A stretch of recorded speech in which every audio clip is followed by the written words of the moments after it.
First thing is cost cutting is not a strategy. I think you're serving too many companies that don't have a strategy and are trying to make up for that by having higher dividends.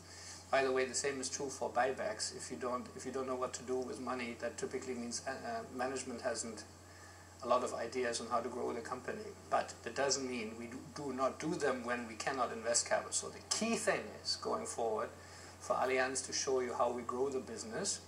The second thing is productivity, and that's very important. Productivity enhancement versus cost cutting. These are two very different mental models. We have to do a lot on productivity. A huge success will come from transforming us from a push-based model where we basically pay intermediaries a lot of money for bringing business to us, to create pull from consumers, and therefore the marketing mix has to change and get a lot more efficiency from scale. To give you a practical example, today we pay on life insurance 2/3 of the commission for finding a client, and 1/3 we spend on advising and cultivating clients. That is not sustainable in the future. So you have a great point, Nick, in terms of what has to happen on the underlying productivity of the industry. But there you don't get there by saying I'm taking constantly people out of the system. Second thing, we have to do a much better job at leveraging productivity gains in the central functions like finance, HR, and all other service functions, and putting them into use for the business.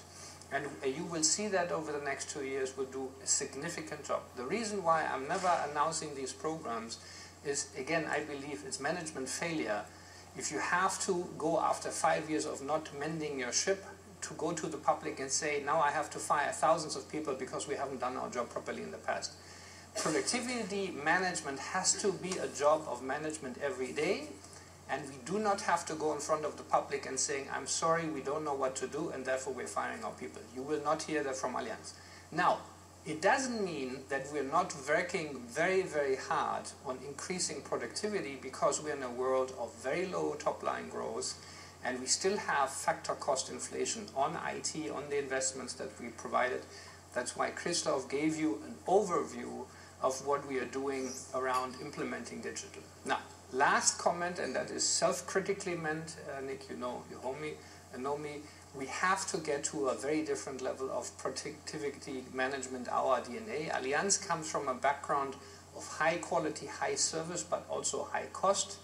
In a digital world, we need to have a different mentality in how we think about it. But not what you, I think, as a Brit would call penny wise, pound foolish. Yeah, which is, you know, save 50,000 here and 50,000 here, and announce that we're going to outsource the canteen, and, you know, we have no more travel and we do a consulting ban. Yes, you can do that, and if you have a crisis coming, we'll also do that to protect the ship. But what we really have to do is to get the company to a different productivity level by doing exactly what we've just heard. That is what we're going to do. Because we also, last comment, we have an obligation as a member of society, and I really mean it seriously. Why do you think people are electing the people they are electing? They're sick and tired of large companies not having social responsibility. And therefore you will not hear from me unless we really, with the back against the wall, now we're cutting 2 billion because we don't know what else to do.